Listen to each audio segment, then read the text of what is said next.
Did you make contact with aliens? Were you taken to another planet, to a mothership? How did they communicate with... Can you tell me what they look like? Can you tell me how many of them there were? Were you given food? But the teachers are alive. They're not books. They are the very living essences of nature itself. What a strange person.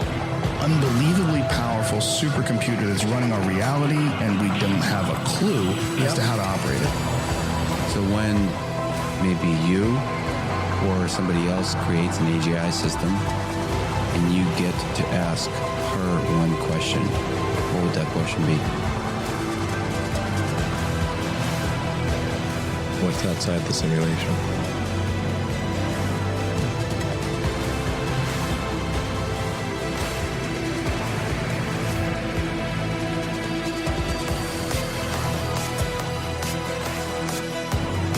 Say in your mind, say to yourself, I am more than my physical body, because I am more than physical matter.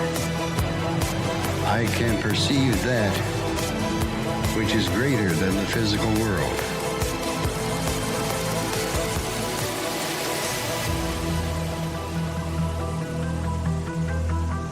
Do not know all the answers to the questions about reality.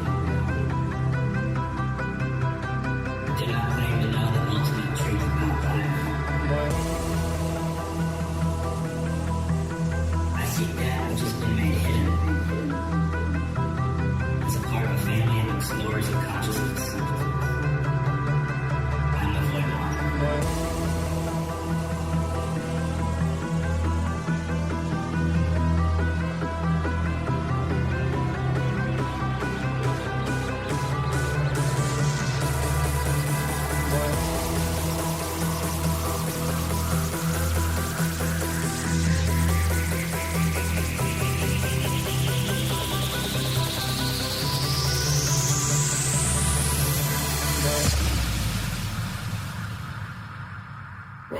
Welcome to Lighting the Void.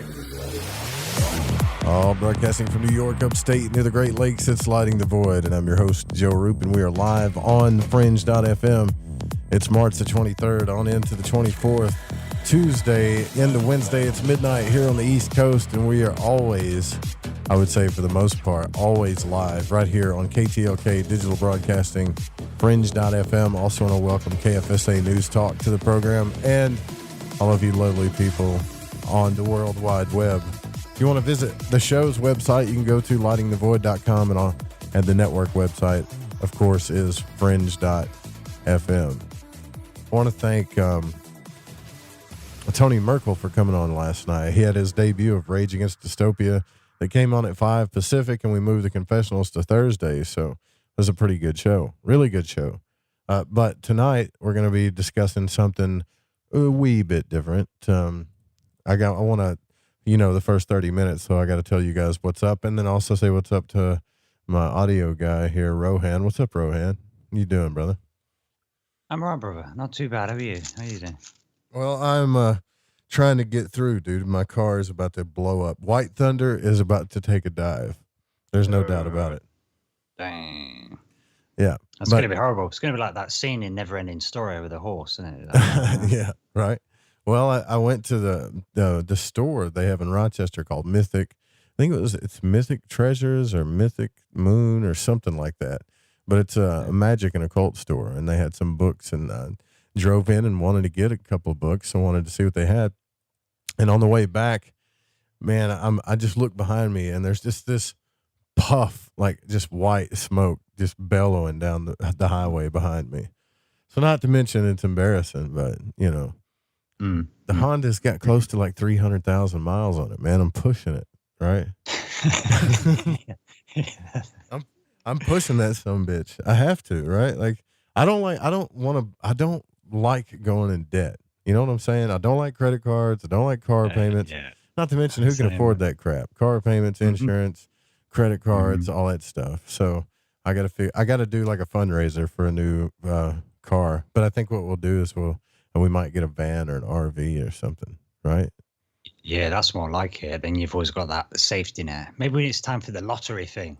Yeah. End of the month, and payday. End of the month, payday. Everyone gets one lottery ticket.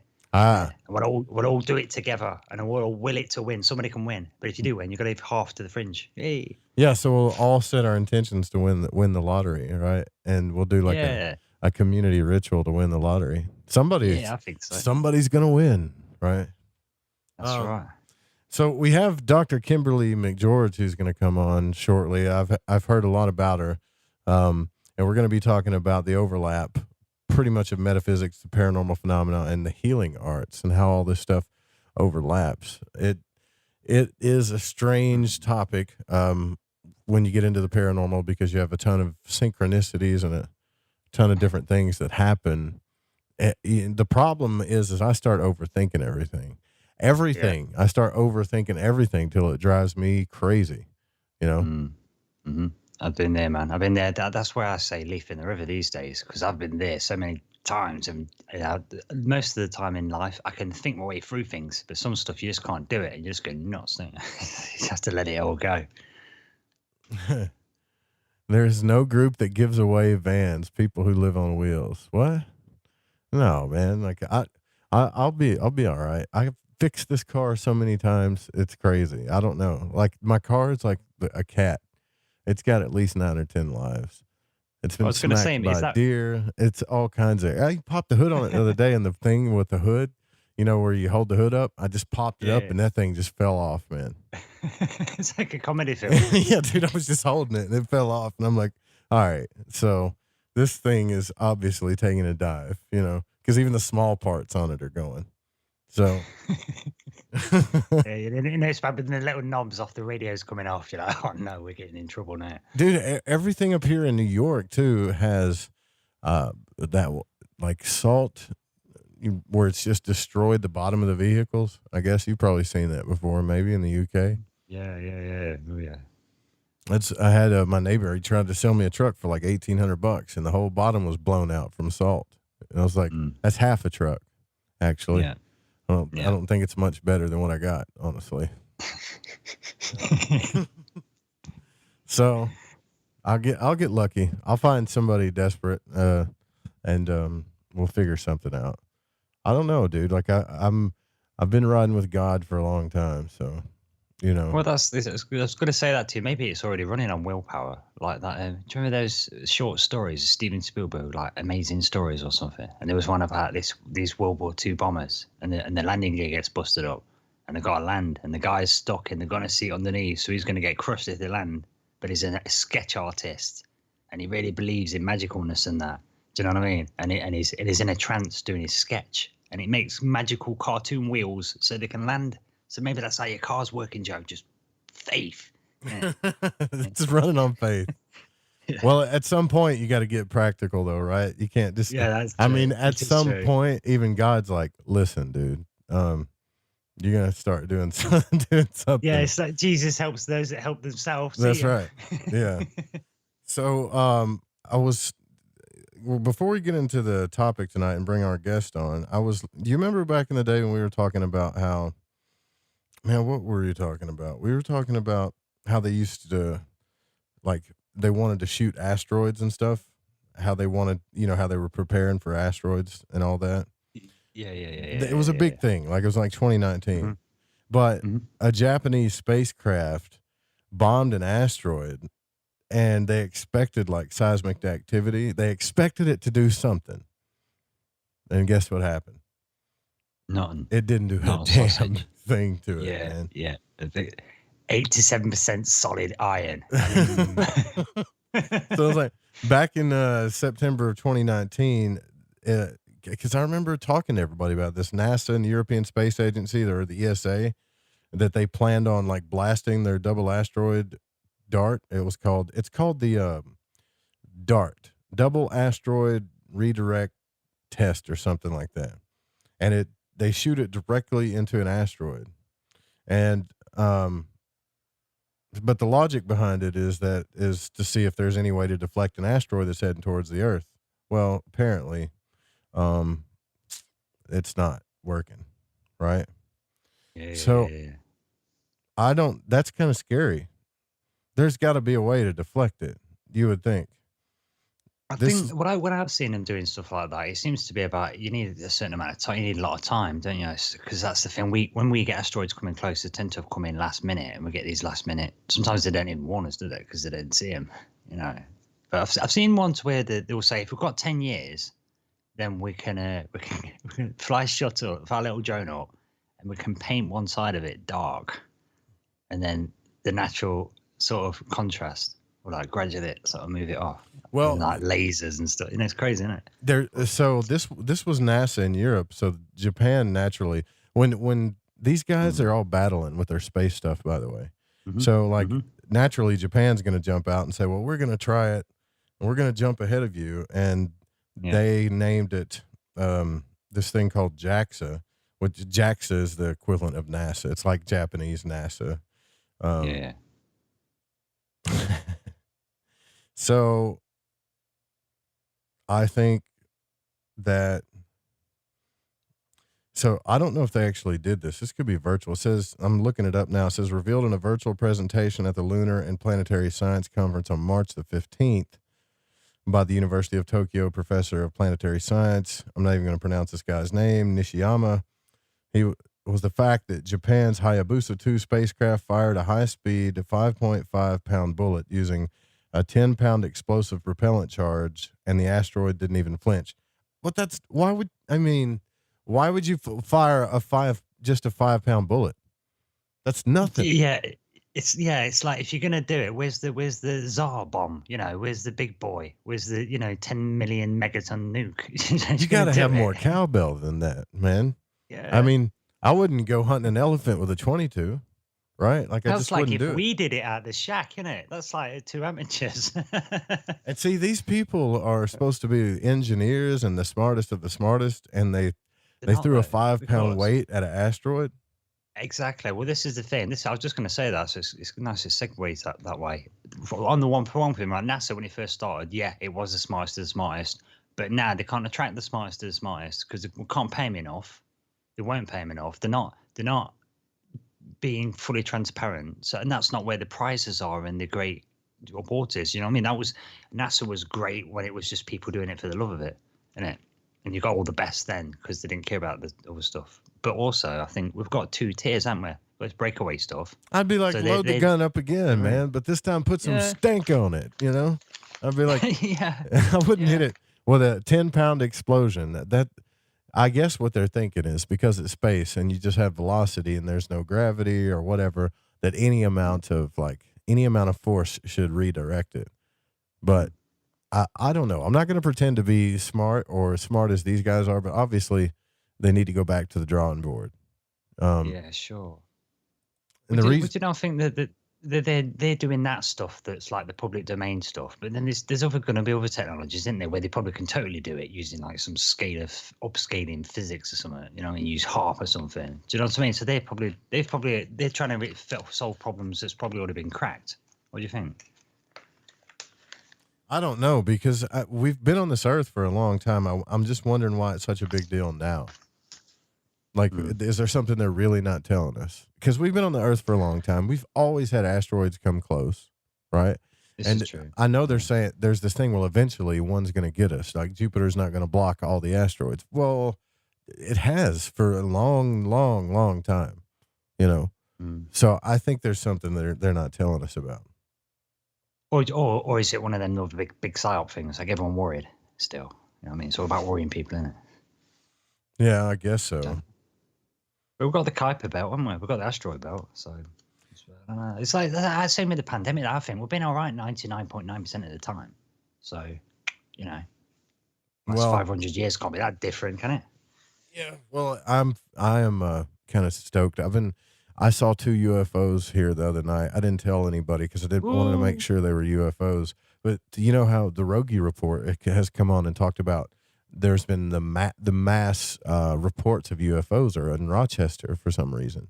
And I was like, well, I haven't seen anything. And then I went outside the other night and I saw like these just 2 lights kind of moving with each other.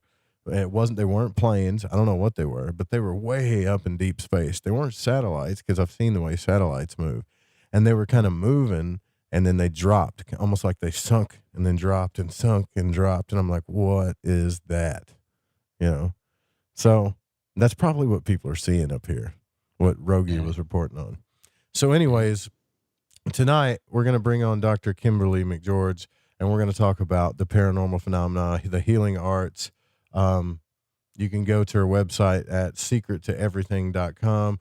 And I think some of the biggest questions we got to ask about this is, how can we use the experience of the paranormal, like our paranormal experiences, as part of our understandings for a balanced life and for a better well-being. Once you have paranormal experiences in your life, or you experience these things, it changes your paradigm, which tells me, like, can we use this stuff to heal ourselves, right? You know how we're always looking for healing outside of ourselves, especially when we have weird experiences and we think, oh, we need someone to tell us what's going on and tell us what this is about and heal me and help me. But I think a lot of times it's all about healing ourselves. And another question we're going to ask is, does frequency and vibration exist beyond the physical realm? That's what we're going to discuss tonight. It's some good stuff, right? Don't you think, Rohan? Where the hell did Rohan go? Oh, sorry, I'd muted myself by accident. Yeah, man, sounds good to me. Sounds interesting. Just looking at the website now. Did you go to it? Yeah, it's on it now, yeah. Are you awake, Rohan? Yeah, I'm here, man. I'm on the website now, yeah. Yeah.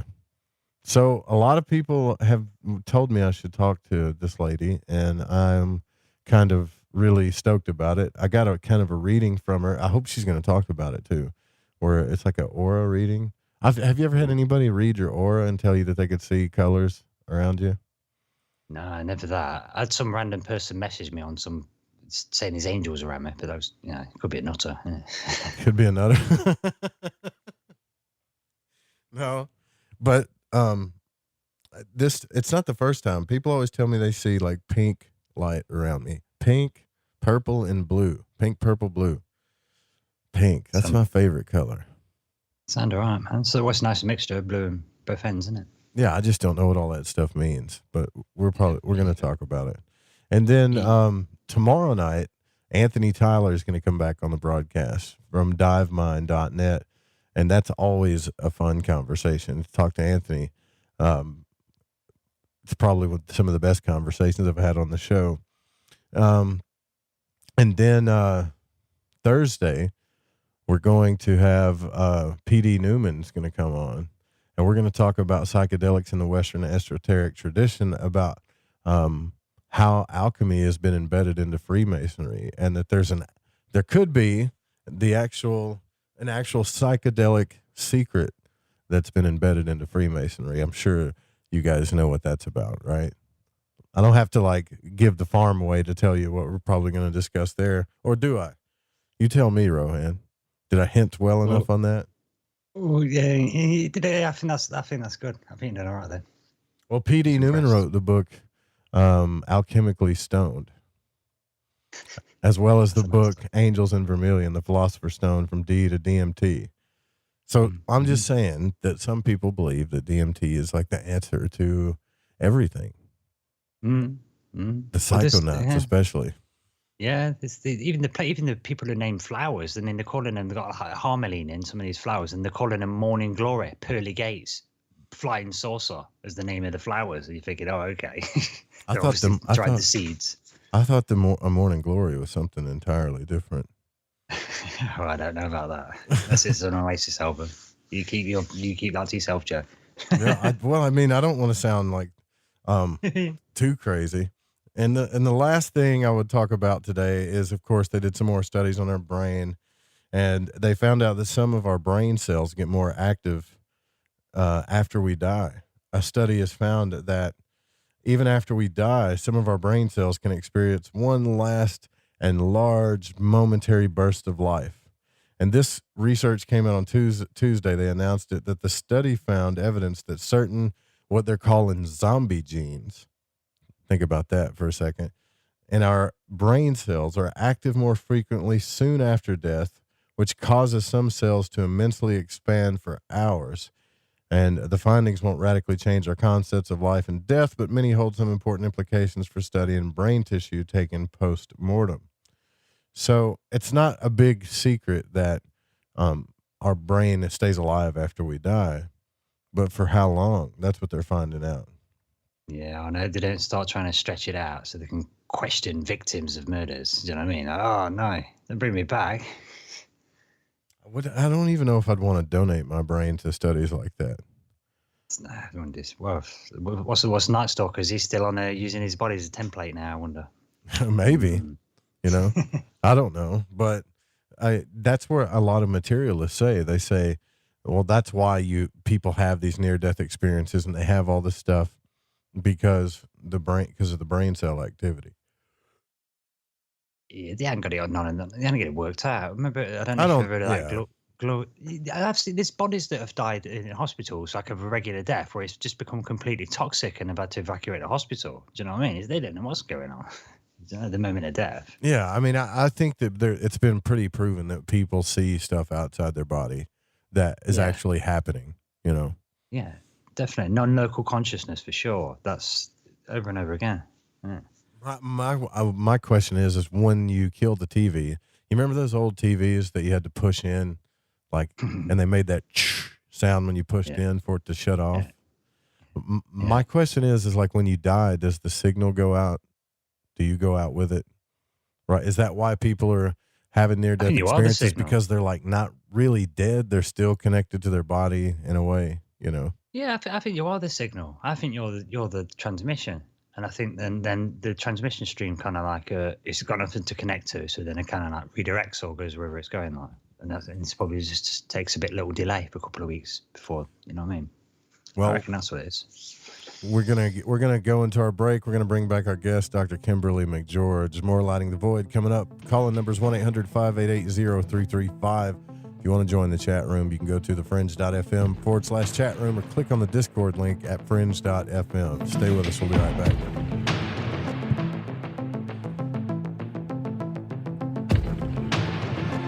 Are you staying around, Rohan? Yeah, I can hang around.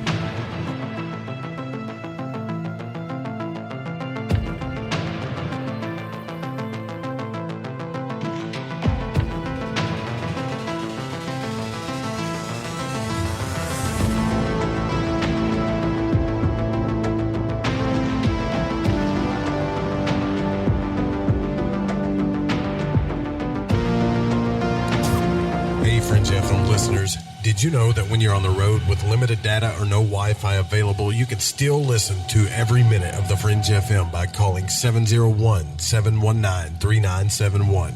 No smartphone app or internet needed. Saves your data plan and no extra cost if you have unlimited minutes. Call 701-719-3971. That's 701-719-3971. Listen to the Fringe FM on any phone, anytime, anywhere.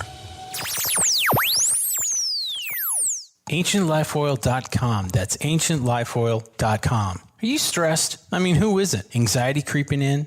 No, not that. Is sleep hard to attain because your brain just won't slow down? We're living in crazy times, and the fear knob has been turned up. Okay, there's an answer. Take a big breath, exhale, and go log on to AncientLifeOil.com. CBD, broad and full spectrum, organic and non-GMO CBD for you to enjoy. Change your tune from fear to calm, from brain overload to clear thinking. 0.003 THC on full spectrum and 0% THC on broad spectrum. Competitive pricing with the best quality. Also know everything is going to get better. No worries, be happy. CBD can help calm so your nerves don't think they're a 6-string electric guitar. Enjoy life, smile, and log on to AncientLifeOil.com for great CBD. That's AncientLifeOil.com. You'll be glad you did. Want to know what's on the Fringe FM? Check out our schedule at thefringe.fm. Hola, Fringe listeners. This is Dave Cruz of Beyond the Strange, and you're listening to The Fringe FM. This is Malorcas45, fan of The Fringe FM, challenging everyone to open their mind's eye. Listen to Lighting the Void with Joe Roop to gain precision for your third eye vision. My name is Jake. I'm from Billings, Montana, and I am a void walker. Hey, Joe Root. Thanks for lighting the void. This is Janine in the bluegrass of Kentucky, and I am a void walker. What's up, guys? This is Damien from San Marcos, Texas, and I'm a void walker. I listen to the show to keep myself aligned with the world. Hi, this is Laura, aka Laura Lavender. I'm from Las Vegas, and I listen to Lighting the Void because it helps me understand some of the strangest experiences I've had. So thanks for all that you do and for always being there for us, Joe.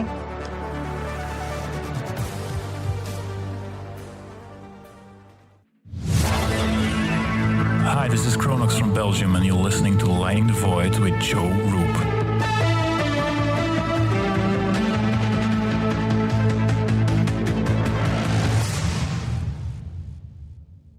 Hey, this is country music singer and void walker Jason Benoit, and when I need my fix on the world of magic and the capabilities of the human consciousness, I listen to Joe Roop right here on Lighting the Void Radio.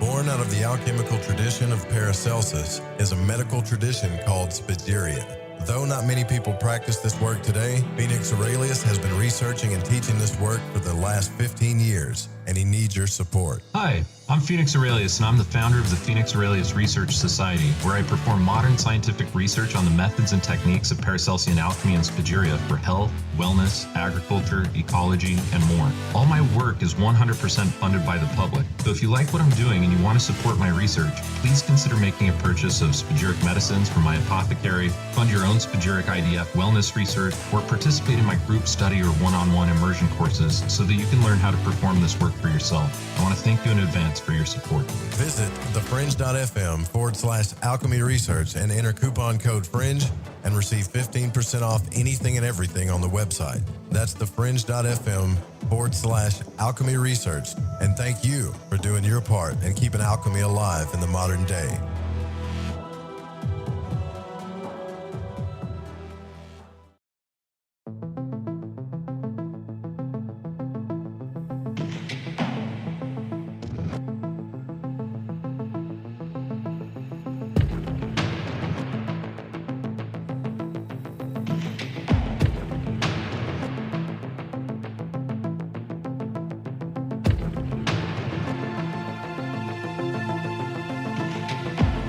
All right, welcome back to Lighting the Void. We're going to bring in our guest here and get this going. Don't forget to, if you want to support the show, you can go to lightingthevoid.com, sign up for our patrons, or make a one-time donation, or grab something from the store. If you buy something from the store because of COVID, it's extremely delayed, but I promise you, you will get your order. I have a couple of people like, man, where's my shirt? Where's my altar box? And then eventually, once they get it, then they're like, oh, I got it. They start sending me pictures. So just keep in mind that they're catching up on that stuff, though. But it's worth it. Get you a Void Walker shirt, altar box, all that stuff. And thank you guys for loving and supporting the show. I love and support you, too. All right. So Dr. Kimberly McGeorge is here, and she is an internationally renowned naturopathic doctor, energy healer, remote viewer, paranormal expert, and consciousness teacher.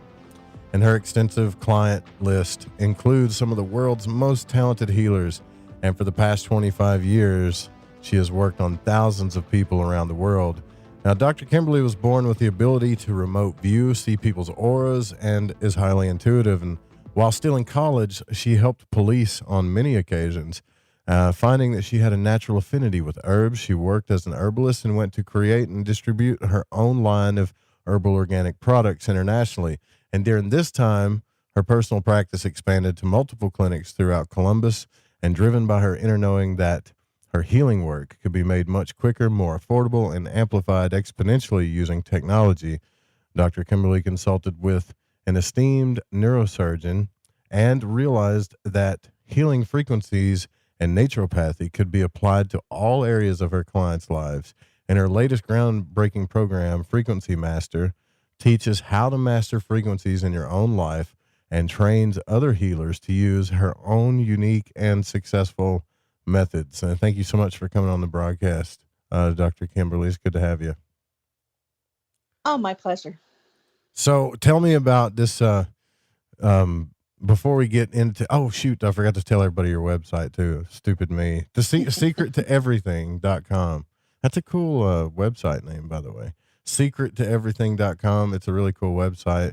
So while you guys are listening to the show, go check that out as well. But before we got on the show, you did like a aura reading for me, and I'm curious what you found out there. I gave you my birth date and a picture. Yeah. So you're quite interesting. You got a lot going on.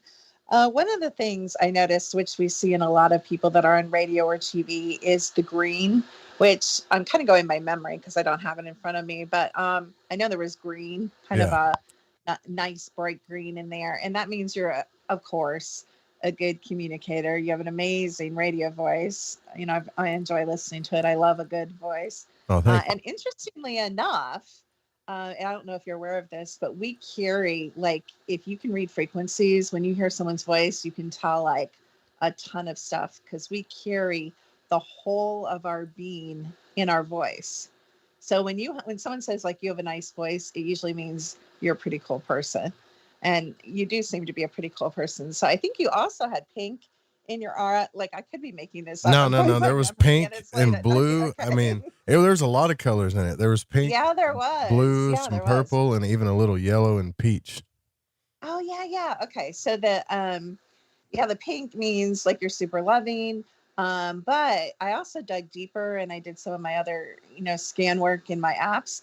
And I think I think we all have been, but you also like kind of hold part of your heart to yourself, like us all. You've been hurt and wounded before in either familial, like love relationships or love relationships. So you're like this, like when you trust someone, you give it all, but until then you're kind of like, okay, you can see some of me, you can get to know some of me, but you don't reveal yourself. Like, sorry, radio audience, you don't know all of him. Like, there's a lot to you and you keep quite a bit back. Yeah, I actually do for the most part. Honestly, there's one person that I think knows me the most, more than my own father does, so. Oh, wow. Yeah. So I kind of dug into that. So there's a little bit of like physical toxicity. So I went and I took, I don't know how old you are because you're a lot younger than I am. You're like a baby, but I don't know. Do you have joint pain? Because I saw some like joint muscle stuff coming up. If you don't, I think you will end up having some. I do in my knees because I played football and I was a catcher for like 12 years. So. Oh, I didn't know that, but that came up that you have joint pain.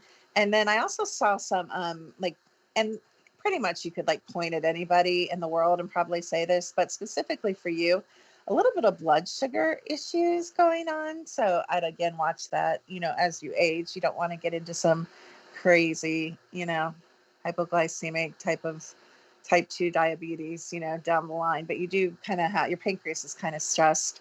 I don't know if you eat a lot of sugar or not, or you eat a healthy diet or not, but you should probably have a little more protein. Yeah, I don't, I'm thinking about switching to the keto diet too. I love sugar though. Who doesn't love sugar? Everybody loves sugar. Yeah, it's not the most amazing thing for you. I love all the good stuff in life. Away with it. Yeah, you can get away with it because you're a baby. But when you start to get older, you start to think, like you said, I mean, I think that'd actually be a really good switch for you. So kind of that brown orange is like the physical stuff going on. And there was a lot of other stuff, but trying to think, what other colors were there? Did you peachish, yellow, and purple. Oh, yeah. So the yellow is really interesting because you like to be like, you're kind of a leader and you like to be in control and you really aren't like a super follower. So that's kind of what that means. I'm trying to think. I'd have to look at the I'll give you a little mini reading off the air like tomorrow when I'm awake. Okay. Yeah, that sounds good. Yeah, it's got like pink around the top and then there's a green circle where my head is. And then at the bottom right, it's like pink and purple, and then below it it's like yellow. And then there's a little bit of peach, Yeah, and I will say another thing about that. That's actually, so a lot of people look at an aura like that, no offense, and they're like, oh, that's so pretty. It's actually, you would want to go for a little more integrated aura. So sometimes you do like this role switching thing where you're kind of like, and we all do this to an extent, But I would encourage you. Sometimes I think you're a little much. You can be a little much. And I think you know that. And I would encourage you to bring all of yourself forward, like all of yourself to the party, like all the time. Because I think you kind of play the game, and you don't have to. You're really a cool person. You have a lot of healing energy. You're a really loving person. You're a great communicator. And yeah, you could be pretty potent instead of fragmenting yourself if you brought it all and kind of like Bring it all into one, huh? yeah, bring it all into one. And then you know what we would see? We would see one color, one high frequency color. Probably my guess is green.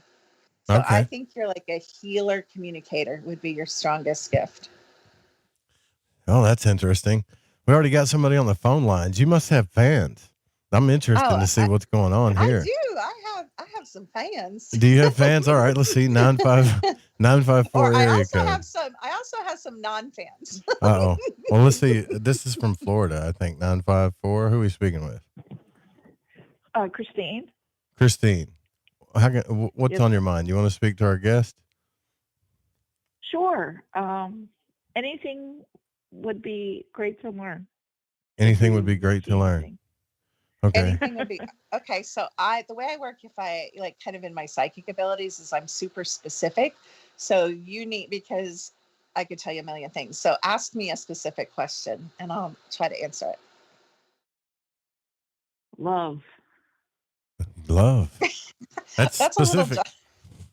That's a little general specific. Are you talking about like it's love? too general. Like you are, when are you going to, I bet you what she's trying to ask you, I can tell right now, is when am I going to find the love of my life? Is that what you're asking? Yes, sir. Yeah, I can tell. All right. Yes, sir. I love that. Okay. So hold on a minute. Can I ask how old you are?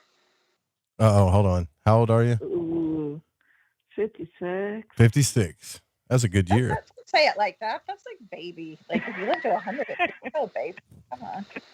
Okay. Okay, so I'm gonna ask you a question. Okay, so this is a tricky question because there's something called Avalon programming in this world, and so we all know what Avalon programming is, even if we aren't aware of what that term. And it's the Disney movie. It's one day my prince will come and my life will be perfect and I'll be complete and I'll be whole, or vice versa. Mm-hmm. Whatever, whoever you want, will be happy and whole. But first of all, you're pretty cool. You're a pretty cool person. You have some good stuff in your life going on. There's nothing missing. So you don't this wouldn't be my first question for you, actually. It looks like you have a lot of other stuff going on that actually that I would ask a psychic. However, even though I'm not a big fan of Avalon programming, you will have the option later in your life, about 58 to 60, to have a pretty long relationship if you wish. Cool. But Right there's around the nothing corner. missing. There's nothing missing in your life right now. Okay. There's nothing missing in your life? There's a lot doesn't missing need a in my man. life. Well, I mean, what do you mean? Need a man. I mean, You don't need a man is what she's saying, I think. mm-hmm. Okay. Yeah, that's hard to hear though, isn't it? Like, because I need a woman, right? Like, I'm not going to lie. I think Right? don't we all need somebody? Sure. No? Get a dog. Get a dog. Okay, thanks for your call, Christine. I appreciate it. Thank you. Bye-bye. So tell me about this Avalon programming. I'm curious about that. What is that? Oh yeah, it's happily ever after programming. So it's a program of the 3D matrix. Most people call it the world. I call it the 3D matrix. And it's really shoved down our throat. Like I remember being in third grade, sitting in my little elementary school outside of Chicago. And seriously, I swear to God, they made us watch like 4 Disney movies a week. And we had to watch them like over and over. So we watched these, Snow White, Sleeping Beauty, and we're programmed. I was actually raised by my parents that the reason you go to college, and this was like in the 80s, so it wasn't like in the 50s or anything, but I was raised that you go to college as a woman to meet your husband, and then have babies. Like, even though my parents said I could do whatever I wanted to do, yada, yada, still, that was kind of the program. Now, maybe it's not as much like nowadays because everything's like screwed up as we know. But, that's what a lot of people have been ingrained with. Like, you've really made it, there's a push, have grandchildren, depending on the age, of your parents, get married. My son or daughter's 40 or 50 years old. Can you believe they've never married? Well, WTH. Like, I mean, relationships are super distracting. They really can. They can hold you back from travel. They can hold you back from career. They certainly can drain your money. And if you end up getting divorced, well, that's a whole nother story. So really, that whole program on the outside, it's really pushed. Whole industries are built on it. The baby industry, the wedding industry. I mean, people will spend $30,000 and $40,000 on weddings. To me, that's insanity. Yeah, usually it's I don't know. I'm kind of the opposite. I love relationships. I do want to find somebody to spend the rest of my life with. Yeah, However, there's I'm nothing realizing wrong with that. Nothing Yeah. wrong with that. Especially if you don't, kind of like if you don't need somebody, but you like somebody, then that's a choice. But the program kind of makes it like you have to be married. You have to have children. Like, there's something wrong with you if you don't. So there's nothing wrong with choosing that. But as long as you're choosing it kind of like outside of pressure, does that make sense? Yeah, and you know what? Like and I get what you're saying. Like everybody I've talked to about that has been extremely honest with me. Even the people that are like older and single and stuff, they tell me, like they've learned through relationships to love themselves and everything like that. But deep down, everybody kind of wants to have for most people, they kind of want to have somebody, right? But I think what you're talking about too is that nuclear family thing that everybody's programmed into, the house, the marriage, the baby, the white picket fence, all that stuff. Exactly. Right. There's a certain way, and you haven't made it if you don't do what everybody else is doing, how everybody else did it, and make the same choices everybody else did. Yeah, that's what I'm talking about. Yeah, you could have a relationship with somebody in all kinds of different ways. It doesn't have to be, house, fence, and baby, right? It doesn't unless you're a family person. I know couples that are married and they live in separate houses and they have the most amazing relationship. That's so weird that is weird to me just hearing that though. But I also do know like relationships that people are married and they're not even intimate. They just stay married because they stay married and they have like open relationships. Exactly. And it's like, what? Yeah, there's nothing. I mean, each to their own, Well, and you will have a good relationship, by the way. Will I? I can't wait. Yeah. I've been through hell, and I know. I've been through hell. You've also done a little bit of work. I don't know how or why. I don't know all the specifics of that, but you have grown and you have changed, from when you were younger. And I think you're getting closer to being like a really viable partner. So that's good too. Yeah. I think what people are afraid of too is what I'm starting to realize is people keep you at a distance on purpose. Sometimes they keep you at a distance on purpose because if they fall too deep in love with you, then they feel like they're going to need you. Right. So a lot of times they don't want you to be needy or that person. They want you to be independent and everything because they don't want to put themselves in a situation like that so they can keep you at bay. And it's some kind of weird mirroring thing that happens, right? Because people don't want to open up all the way. They don't want to be completely vulnerable to somebody. Right, because they've been hurt. And we call it, and actually, you do have some unprocessed trauma in you. I saw that when I was looking at you, but a lot of people also carry their own unprocessed trauma. It doesn't really, honestly, it doesn't matter what's happened to you, when it happened to you, if you've processed it and you've healed from it. The problem is we think that healing and processing means shutting down our emotions and walling ourselves off, like you're talking about. And then we enter in these relationships and we do what you're talking about, which is that projection thing where we project our fears and our hurts on the other person. And I would just encourage you to continue to, kind of do your own work so that you're not. I don't think you really do that though. Well, this is why I tell a lot of dudes, like, don't give your emotions over so fast. Not because it's bad, but because if you do it quickly, it freaks a lot of women out, especially women that have been through trauma and stuff, because they're going to be like, okay, well, if I get too attached to this person, like I can't be, I'm going to end up having to be the mother or the person. Like, where are they going to be strong enough to hold me when I have an emotional freak out, that kind of thing. And all this stuff like happens unconsciously. And when I was younger, I would just give my heart away like over and over again, over and over again. And that's what gets you. I don't think people shouldn't give their heart away. I think there's just a healthier way to do it, is what I'm saying.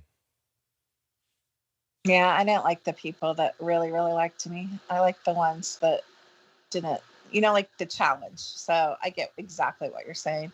Yeah, women don't always like just open adoration, and guys that, are honest about their feelings. They like a little bit. Everybody likes a little bit of a chase, I think. Yeah, and see, that's why I get I get in a pickle, because I don't like the chase and stuff. I'm just like, look, this is what I feel. This is how I am. Come on with it. And everybody's like, I love that. Come on with it. Yeah, everybody's like, oh, God, well, you know what? If that's they run, they start running. Right. They're like, see ya. Yeah, so it's okay. It's better. I feel like I'm going to blow up from pretending, though. I can't do it. So I don't know. Yeah, I think part of getting older, and I know you say I'm young. I'm almost 40. What constitutes when you're old? Oh my God. Like, what age constitutes when you're actually old? Who keeps calling on the station line? That's annoying. Sorry about that. That's all right. Doesn't bother me. It's bothering me. Can y'all hear it? Yeah. All right. Someone's calling the office number. I apologize about that. But, yeah, the call-in number is 1-800-588-0335. 1-800-588-0335. What was I saying before that? I apologize. We were talking about, like, you said you're like, are you 40 or almost 40? I'm almost 40. I'm going to turn 39 in less than a week. Oh, God. Oh, my gosh. You're such a baby. How is that a baby? When does it? Okay. What age do you have to be before you're not a baby anymore? I don't know, like 70? Oh, God. Really? What's the average? The older I get, like the younger, it's weird. When I was like 17, I'm like, oh my gosh, like 40, your life is over. And then when I was 40, I'm like, I'm so freaking young. And I'm like 52. And I'm like, I'm going to live to like 100. I mean, I still have half my life to live. Yeah. Yeah. Well, so Rachel says, I believe the key is to deeply understand what unconditional love is. You don't have to experience it to try and understand what it means. Maybe once this is achieved, you attract it. Maybe. Well, unconditional, when all we've ever known is conditional love your whole life. Mm-hmm. If you want unconditional love, you need to pray to God or have a kid. Okay. Have a dog. Yeah. Because everybody else is, including your parents, have conditionally loved you. And yes, it causes trauma, but that's the way that life goes, right?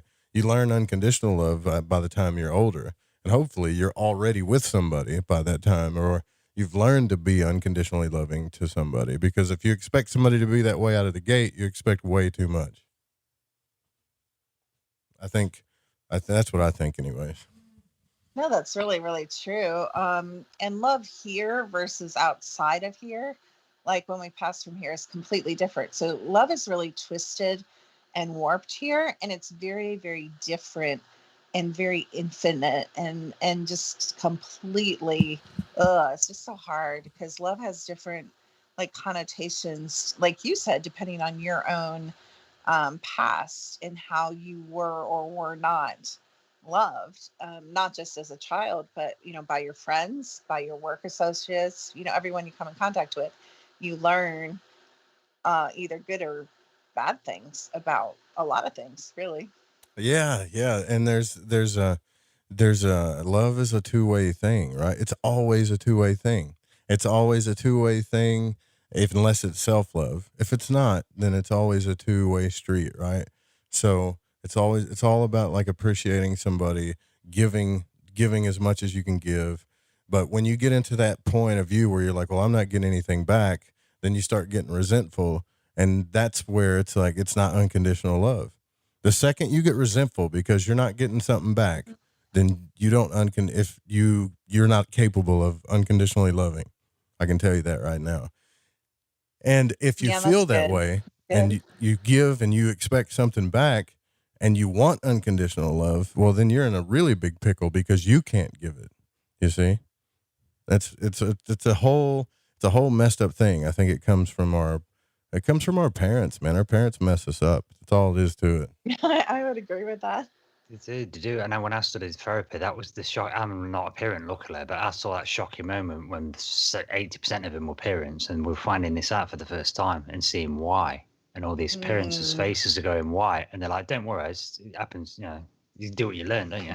But it doesn't it's like you say with the programming, though, I've noticed, and you'll probably notice this, especially when I say it, it's kids' TV programs. Even when I was a kid, I used to notice if there's a moral they're trying to push of how you're supposed to be, it's in the next cartoon. It's in the same cartoon, and you'll watch it, and the next cartoon comes on, and it's the same moral of the story. And even as a kid, I used to think, have they written it like that on purpose? I used to wonder as a kid, how'd they line the episodes up? And sometimes they're not like the first episode's this moral, the second one's that one. No, they line it up where Jason the Wheel Warriors episode 6 will line up with Thundercats episode 2, and it's the same moral on the same day. And you're like, even as a kid, you can see it. They're telling me something on Tuesday. They want to push something into my head on Tuesday. Do you know what I mean? It's like, I'm just saying, I've never met an unconditionally loving human in my entire life, unless it was like family or father son, the child to parent type thing, right? I've never seen it. I've never experienced it. I've tried to give it myself, but I've never, the second I think any human, the second they give themselves away and they get nothing for it, eventually they start getting resentful. But I think Rachel's right in a way, like the older you get, the more you realize that, hey, I need to let go of these expectations of when I give my love, I'm going to get this back, because you're always going to be disappointed. You're always going to be disappointed. And that's not real love, right? But on this planet, I think that's what we're here to learn. This is what she's talking about too,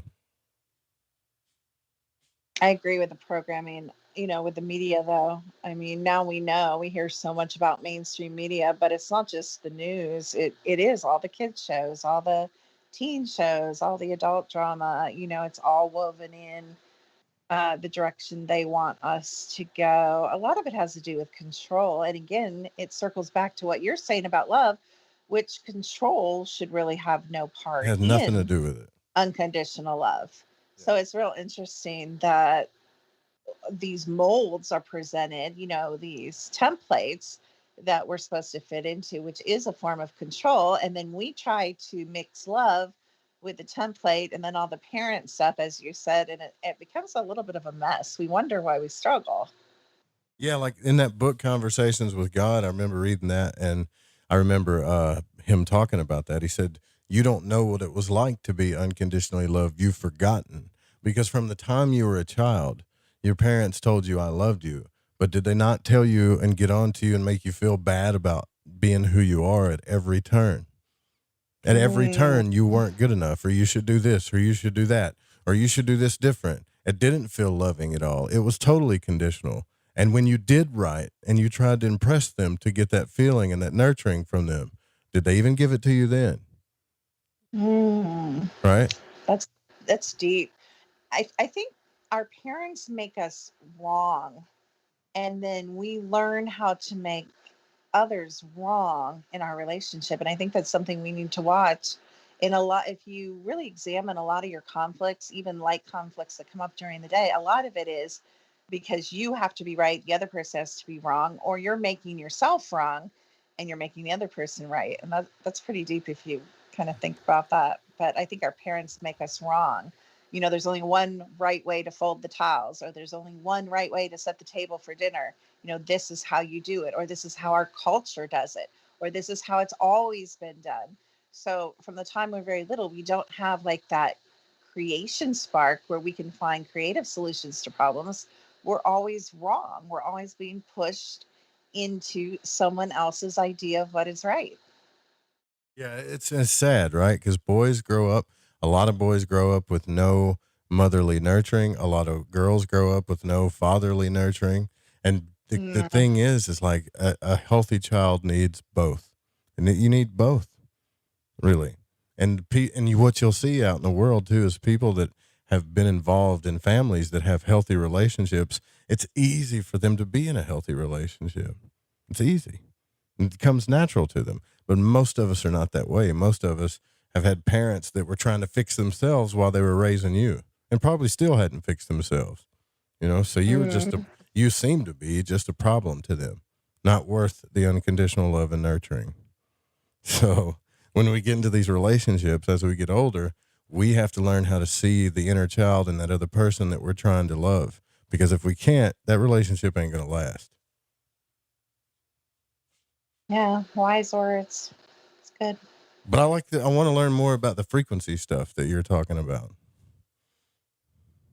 Well, what do you want to know? I want to feel It's like a lifetime study. It's a lot. Well, I mean, how did you get into it? Shoot. Hold on. Let's talk about that when we get back. Cause I just blew right past the break. Good. Okay, went on a stupid rant. Sorry about that, y'all. Yeah, but we'll take the top of the hour break here. We'll come back. We're going to get into Dr. Kimberly's story. And we'll take your phone calls too at 1-800-588-0335. We'll be right back. Stay with us.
Really weird. My entire connection just went off the face of the earth. I had to reboot like everything. And even still, after rebooting, it's saying that my connection is kind of low. So I couldn't even Skype anybody. All I could do was get Kim back on the phone. Kim, are you still with us? I am with us. Oh, thank God. See, you start talking about spirituality, what love is all about and everything. And the evil people just come in and knock you right out, don't they? Every time. Every time. What's up with that? So I want to get into your work, right? So tell me how, like one of the first crazy paranormal experiences that happened to you that got you involved with this. Because usually isn't that what happens? Like something weird or strange happens to you that kind of changes your life and gets you involved in this work? Or did something else happen for you? Yeah. Well, it was pretty much, there's like that saying that teachers teach what they need to learn. And so healers kind of go after, like I needed healing and I wasn't finding it through conventional methods. I found some relief through herbs. I found some relief through alternative medicine, but it still wasn't getting to like the root of things. And I had my midwife, because I had my children at home, my midwife suggested this woman in Ohio when I lived in Ohio, and she lived way, way, way, way out in the back hills, and she had no degrees. She wasn't a nurse. She wasn't a doctor. She wasn't anything. But she had this machine. She had this frequency machine. So I drove like an hour and a half out to her, and she tested me on this machine. And this was like 25 years ago, 30 years ago. And as she was testing me, I heard this voice in my head, and it said, someday you will own one of these machines and you will help many people. And I didn't even know like what this thing was. Like that was just like my first exposure. I didn't even know that it existed. And so anyway, I got quite a bit better with her helping me. Anyway, I ended up having 2 of those machines, having 4 clinics and having, hundreds of clients in Ohio, before I went virtual, when the internet took off, and we figured out that, frequency and energy knows no time and space. That's how we're talking right now. And so I'm able to, look at with a picture, basically, scan anyone all over the world. And we're frequency machines. So every thought, every emotion, every disease, every, even our programming, every single thing that's ever happened to us, whether we remember it or not, is stored within our energy field and within the water in our physical body, and it broadcasts. And so now we have the technology, and now I don't need big machines or bigger machines. Now we just use the apps on our phone and our tablets, and we can read energy all over the world. And I don't have to do in-person appointments anymore. So although I do hold live educational events, all my clients are virtual now. Oh, that's cool. That's really cool. So, can you just pick up on somebody's frequency just by talking to them? Are you that good? Oh, well, I think that's what really, I think we're all psychic, but they strip it from us. Like we forget who we are, and they take that from us. They put things in our eyes. They give us, vaccines when we're born, and they start kind of shutting down our natural sensitivity to energy, to frequency. And so I think for some reason they just weren't able to shut down all of mine. And then with development, because even the highest natural psychics or remote viewers or whatever your gift is, you have to use it. You become better by using it. So one of the advice, people are like, how do I become more psychic? I'll say, when you get an intuition, speak it. Don't think, oh, it's going to be so stupid. And then after it happens, you think I should have said something. Say it. You learn it by the bounce back. You learn to read frequency by the bounce back, by the reflection. You have to put it out there and, kind of grow in your abilities. Interesting. Yeah. I've also learned too, at least for me, when people start, I had a friend of mine tell me the other day, he was like, yeah, man, I'm sorry I hadn't talked to you in a while. I had a few deaths in the family, and it's just been crazy. Right. And I said, man, 3 deaths, that's really tough to deal with at once. And he's like, well, turn your psychic stuff off, man. I didn't tell you there were 3 people that died. How'd you know that? Right. Oh, you just said that? Wow, that's cool. And I was like, but I thought that he said 3.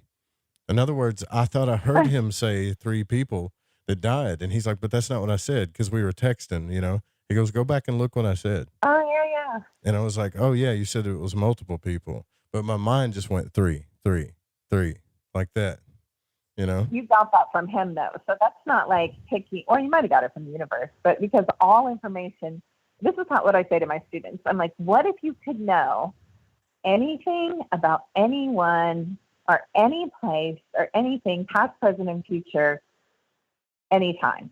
And they're like, yeah, that'd be pretty cool. But you can't. There is no time and space. All time is now. So you can look in the past, you can look in the future. There's different timelines. You can look at all the timelines. You can look at different realms and universes. And a lot of us are so fractured. We're coexisting in different places at the same time, and on and on. It gets really crazy, but it can all be known and read. And then there's different libraries for different worlds, and you can go. And the Akashic Records is really horrible because a lot of people, souls who are here are such old beings, their records aren't even stored here. They're stored in other realms and other places. So you go to these Akashic Records readers, and they're complete fake, because most of the high-powered beings that are left here, because I believe only the oldest beings are left here. I believe most of the younger souls have left, and they've only left the most powerful people here to kind of I think this is the end of an age, kind of close down this realm before we go into something better. So it's kind of a twisted compliment to still be here. So that, a lot of the Akashic Records readers are fake, complete fake. Well, there's many libraries in many realms, in many worlds. Yeah. How do you read the Akashic Records, though? Everybody always talks about reading them, but how do you do it? If we can all do it, well, how? If you can, it's how I read people. When I talk to people, I have to consciously do it. It used to just happen. A million movie screens pop up. And so people ask me these questions, what about love? And I get drowned in images, possibilities, because every person has the average person has 5 timelines. So then I have to find the person. Are they on their optimal timeline? Are they on the middle timeline? Are they on a lower frequency timeline? You have to find the right timeline, and each timeline has like tons and tons of movies. Then you have to open up the movies, watch the movies, so it becomes really complicated. So people that's mine is like a movie library, but other people read it like books. People read differently, but the information is available to everybody if you know how to retrieve it or bring it up. So if I said, what about love? That just is going to spit a whole bunch of stuff. But I said, but if I asked you and said, have I presently met my future wife or soulmate? Oh yeah, that's better. Yeah, that's like, okay. So if you ask me that question, let me look at that. So hold on a minute. No, you have not. Okay. That's disappointing, but that's all right. You know, I think, but you're not the first person. No, I can see her though. I can see her. No, I can see her. And when I can see her, by you just bringing up that energy and I can see her, that means she's close. Now, close in my world is 2 years. So in the grand scheme of reality, and I asked the question, would you not wait like 2 years for like a kick-ass love? Of course, everybody would. So when I say close, you're within 2 years of meeting like a really good relationship. And she's adorable. Yeah. Adorable. Just super, super. She's funny. She's gentle. She's kind. She's sweet. Like, she's like a pure soul. And that's what you need. You're not a pure soul. You have a lot of like, we call them samskaras or heart scars, but she's a pure soul. So, and you're capable of giving her what she needs. And she's capable of helping you heal. So that's cool. So it'll work. It's all good. 2 years. That's a lot. That's so far away. Within 2 years, it could be 3 months. No, it could be 3 months, but within 2 years, not 2 years you meet her. Within 2 years, it could be tomorrow. It could be 2 weeks from now. And if I had time and I could look at all the movies, I could tell you about exactly when. Yeah, that's cool though, right? So if people ask you about money, or you say, "Well, tell me about money," somebody should ask you like, "Well, am I going to be financially well off?" Or is that still too vague? It's a little vague still. Because, okay, so in this reality, you follow, okay, this is why astrology works. Like, people are like, astrology works, it freaks me out. Like, it works because the Matrix computer program, when you're born, has this kind of container for your life. So if you want to break out of that container, and it can be, a lot of people are paying off karma from past lives. So there's a lot to this. It's not an easy answer.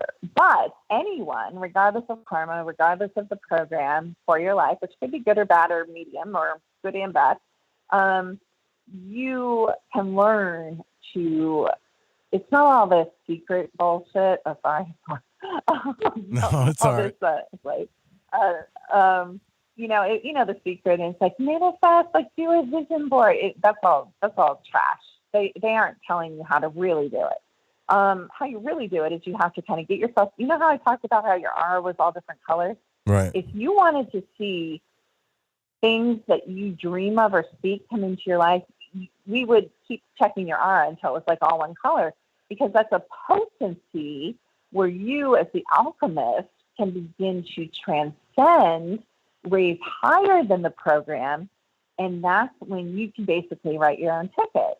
That's when you go into creation. So most of the time, money doesn't fall out of the sky into your lap. Most of the time, it's created by inspired action. Again, creation, fire, intuitive, precise. If you are working in intuition and you have your energy and action behind it, you're going to know, should I get into the crypto market? Should I buy a lottery ticket? Should I start a new business? Should I quit my job and take another job? You will see the path to wealth clearly laid out before you if you have risen in being to where you are higher than the frequency of the program that runs this reality. So it's not what they tell you. You can't really game the program from within the program, but you can totally take control of the game. A lot of people say life is like a movie. I say it's a video game. You can take control of the game and win the game as the controller of the game, not from within. It's harder. You got to fight a lot. There's a lot of pitfalls, just like a video game. But if you can step outside the game, then you can run it. you know, outwit, outplay, outlast, done. Let's step outside the game. And I'm at the point in my life where I understand that, and I pretty much can game the system now. And that's why they hate me and they come after me, because I teach people how to beat the system. Yeah. The whole system. I'm talking all of it. Love, money. I need to figure out how to get a new car, because I think I blew mine up. So that's where I'm at in the video game right now. Right. Well, that's important. I'm the starving artist kind of guy that needs a new car, right? So you have to step outside the video I saw game. about you. I'm going to say something. Like, one of the things I saw about you is you are playing way below your potential. So, like, even your best thing you've accomplished thus far in life is nowhere near what you are capable of. So you're playing small. If you would take some more risks and start stepping up into your own power, you would see financial gain, obviously, as well. My power, huh? Okay. Well, you have a lot of power. Wouldn't you say that about most people, though? Honestly, or no? No. It's so funny. When I just taught a 2.5-hour class before the show, and we were actually, it's an advanced aura class. We were looking at auras, and there was this really crappy aura. And one of my students said, how would you tell the person if their aura is really crappy? I'd be like, your aura is really crappy? Like, I'm so honest and so blunt. Like, I am not going to tell someone they're powerful. I can help them learn to be powerful, yes, but not everyone's powerful. You have natural innate power right now that is untapped and you're not using. Where is it? I'm not going to find it. It's in there somewhere. I got to get it. Yeah. We might need to locate it. Yeah. Where is the power? Right. Like, I'll find it eventually, I guess. But no, I mean, I get what you're saying. A lot of people said that about me too. Like, you got to stop selling yourself but short. You know it. Yeah. You know it. I just don't like, I like being the underdog, I guess. No, that's not true. That's okay. So yeah, I just want to say, I'm saying this to the audience. If this can rewind, or you can replay, or this is a replay, rewind that and listen to the frequency of that. That's a lie. No, you don't like being the underdog. You're afraid to lose your freedom. You like to be free, and you like to be in flow, and you are very creative. You're afraid to lose your freedom. You think if you are successful, you have to give up freedom, and that's a lie. That's a lie too. Is it? Oh, absolutely. I'm the most free person on earth. I could move. I do. Yeah. Once I call it the low hanging fruit.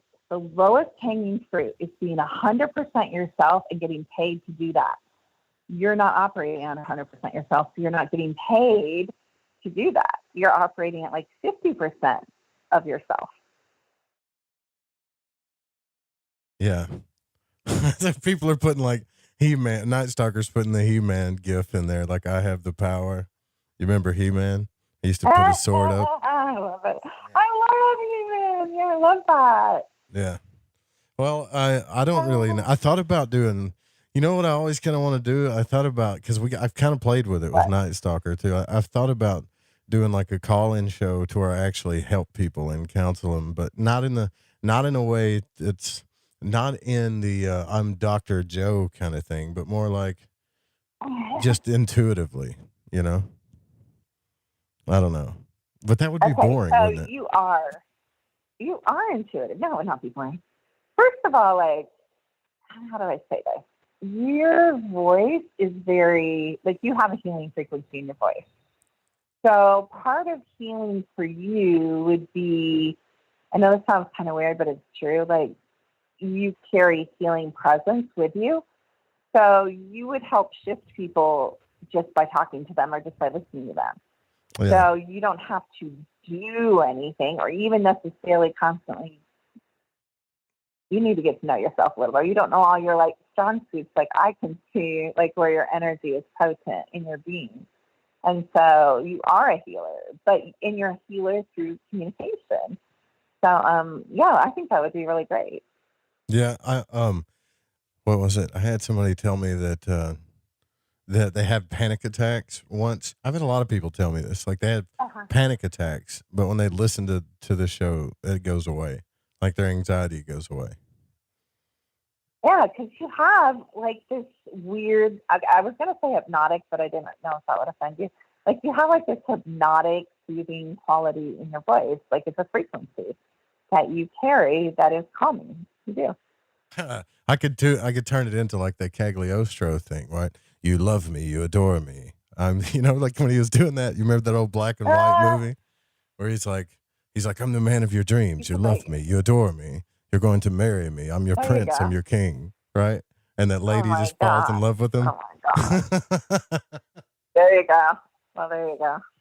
No, I don't think I want to. I'm not. I'm just playing though. I am studying NLP right now though, but people are afraid of that. But I think you can use it to reprogram yourself because my problem is the voices in my head. I have a lot of negative voices in my head that tell me that something's going to get you all the time. You need to look up, and there's a million ways to do this, but it's harder than you think. One of my biggest breakthroughs in my life was I have a completely silent mind. When you have a completely silent mind, you know when you are speaking, obviously, because no one else ever speaks but you, and then you can go into creation because there's so many competing voices in your head that you don't know where they're coming. It's very distracting, as you know, and most people do not have a silent mind. So it is so nice to have a silent mind. Yeah, and you got all the voices in your head saying, well, this is going to happen. This always happens. It's Frederick Xavier did it, said, and it's kind of obvious, but he talked about it like if you could take a piece of paper and write down all the positive thoughts on one piece of paper and then another one negative, and this is kind of obvious. This isn't a lot of therapies, and most people don't do it, but you would see that these voices are extremely negative, and most people have a lot of negative dots. They'll fill up a whole page full of it. Right. And you have to learn to teach yourself first, not just have a quiet mind, but like to reject those thoughts. Like I reject that. I don't accept that thought. It's hard. Occasionally. It's so funny though, when you have a silent mind though, and like a random negative thought comes in, like it's so clear that it's not yours. Like it's easier to reject that. I think it's easier to have a silent mind first because it's easier to discern like where these thoughts are coming from. So some of the main questions. If you're not initiating them, it's not yours. Go ahead. Well, some of the main questions I wanted to ask you tonight was the first one I talked about was, how can we use the experience of the paranormal as a part of our understandings for a more balanced life and well-being, right? So I love that. Is that good question? Is that showing us that we are connected, and we can heal ourselves, or what do you think? I would say it's showing us that this world is temporary. This world is an illusion. There are many other worlds. There are many other beings, and they are all the dimensions, and we don't know. Nobody knows how many dimensions there are. There could be billions. There could be 54. Who knows? But they're all overlap ours, and all dimensions overlap all other dimensions, and they can all fit on the head of a pin. So we talk about going and looking for the paranormal.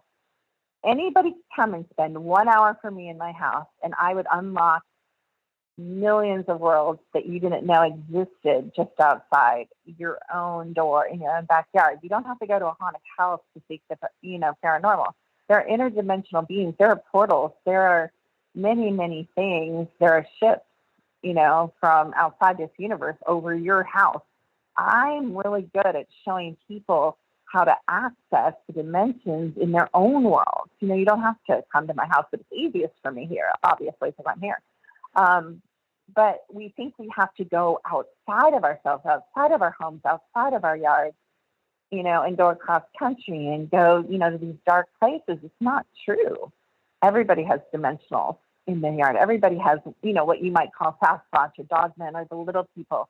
I just put up a picture of a little person, and it's this tiny little man, and he's carrying his babies across the water, and it's crystal clear. I can get paranormal pictures that are crystal clear as day because I can see them with my eyes, and I can teach anyone how to turn on their sight. It's not special. It's untaught. we don't teach our children how to see and hear and see through. I need to get back to being able to do that. Actually, I think we all do. So, all right. So let me get. But I think it's a good reminder. We talk about, going to church to seek God. To me, God, or whatever you want to call the all, whatever you want to call it, is all around us. Like when you interact with these beings from other dimensions, there's so much for them to teach you. I have pictures of trees with faces, and I have like the most mind-blowing evidence, and people are just like, oh, that's photoshopped, because they don't want to believe in magic. And we were just talking, when you're internet country, you're talking about how your co-host, that alchemy and magic is actually the reality that they're trying to keep us from, and all the other BS is the untrue stuff. So they're trying to keep us from all the magic around us and the magic within us by all this distraction stuff that always goes on. Yeah, for sure. I totally am with you on that. So when it comes to healing, are you saying that we are how we look outside to heal ourselves, but a lot of times are we our own healers? Because it seems like what you're teaching is in a way, like you don't have to get healing outside yourself. You just kind of need to learn to tap into certain frequencies, right? I could be wrong. It depends kind of on your... No, I was just considering before I answered.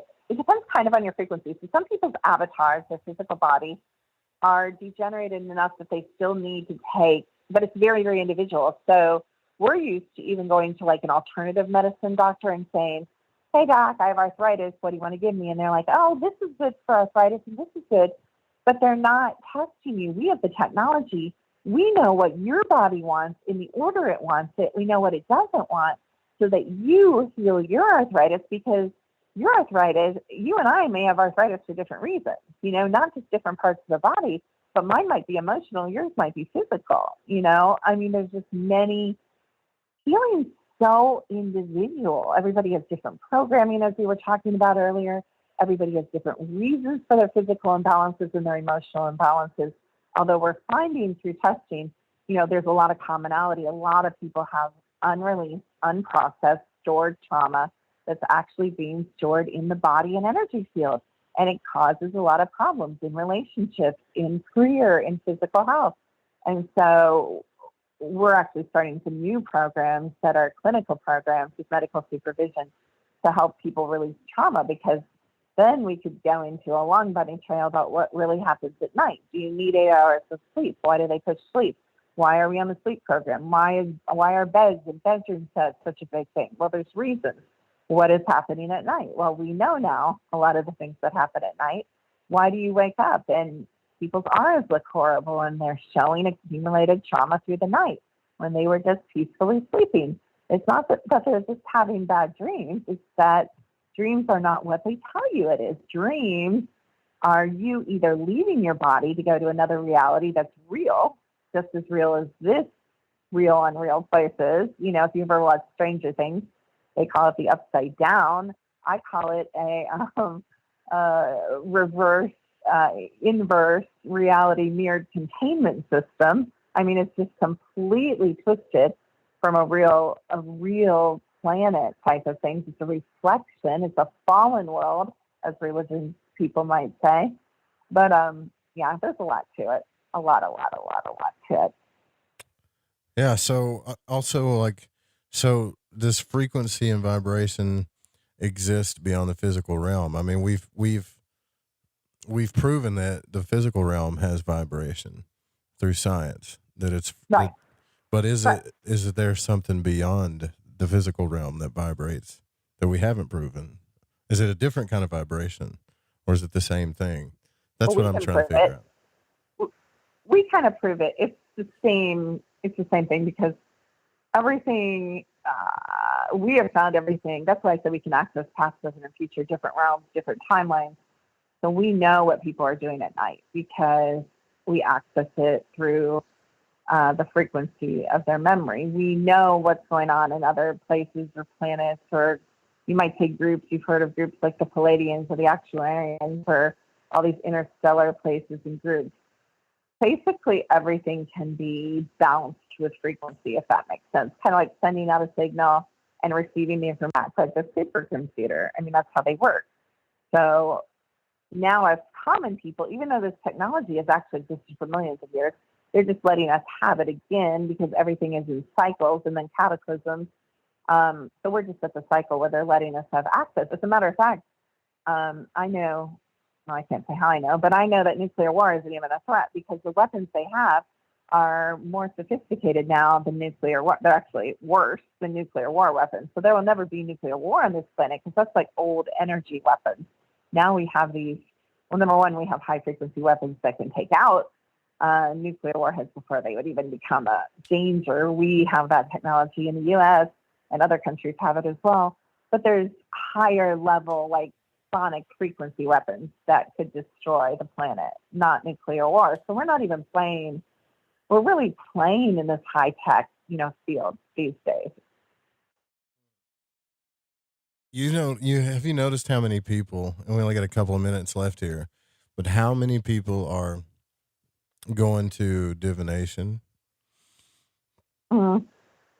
Like the YouTube channels now, there's so many tarot channels and so many different kinds of divinatory channels and people reading their sun signs. And it's and the reason why I know people want to know it's about love so much is because all of these channels are about love for some reason. I don't know if it's a weird time we're in right now, but there's a whole bunch of people looking to, have answers to their love life. And I've even caught, what is funny to me? I've even caught people that talk about, how I'm happy by myself and all this other stuff. And then you go on YouTube and you see them asking questions to somebody about their love life. And they don't think you see it. That's kind of funny. So it's like, oh, come on. Right. But I think people want, you kind of said it, people want answers to big questions, and love is a tangible answer, kind of.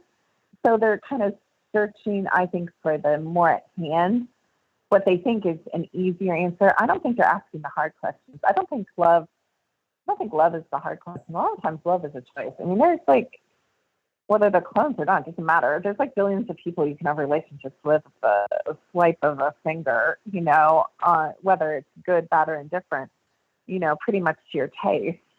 It's not really hard to find love these days, but I think it's harder to answer the spiritual questions. What happens when I die? Is there life outside of the earth? What's going to happen in the future? Like, these are the bigger questions. So I think we after what seems more tangible, money and love. Yeah, right. Money, love, career, and health stuff. That's all it is. Health, wealth, and relationships. Yeah, all of those are big. Yeah, all of those are big categories. Well, listen, since we only got a couple of minutes left, and I'm sorry we had this internet outage, we'll probably have to reschedule, do this again, but I'm sure there was some stuff we didn't even get to talk about, right? Like, you wanted to probably get into some deeper stuff, didn't you? Well, I cover a lot of subjects. I mean, we could talk about, like I said, cryptozoology, we could talk about the paranormal, we could talk about a million things. I could do a scan on you, we could talk about what came up, we could do mini scans on your audience, we could do a million things. Man, you guys should have did the scan thing. That sounds cool. All right, well, can you give everybody, since you did come hang out with us and spend such an awesome time with us, can you give everybody your links where they can find you, how they can seek you out for your services? Yeah, that's really sweet. I'm pretty findable. So I have a YouTube channel, Kimberly McGeorge, secrettoeverything.com. You can type in Secret to Everything or Kimberly McGeorge. You'll find a bunch of junk. I'm old and I've been around a while, so just explore. We have free classes, free gifts on our website if you want to sign up for those and get a little taste of some of the different things that we do. I'd love to see you. Love to see you guys and interact with you more. Cool. Well, thanks and we'd love to have you back, actually. So thanks for coming on. It was good. It was a cool show. It was really cool meeting you for the first time too. Yeah, it felt like we were just hanging out, having a cool conversation around like a fire, having some more or something. It was nice. Yeah, that's how we do but it here. I definitely would love to come back and talk about. So yeah, I love it. I think it's really awesome. I really enjoyed it. It was very comfortable and made me feel really comfortable. So I'd love to come back and do whatever you want. Absolutely. We'll have you back. And of course, we always do the fireside chat here at Lighting the Void, just like that, every single time. You guys will be back tomorrow night. We got to get out of here because the Secret Teachings with Ryan Gable's coming up. Have a good night. Sweet dreams.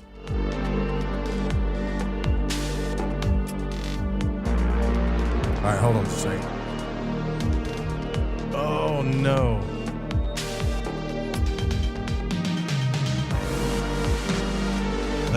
You broke my heart. Yeah.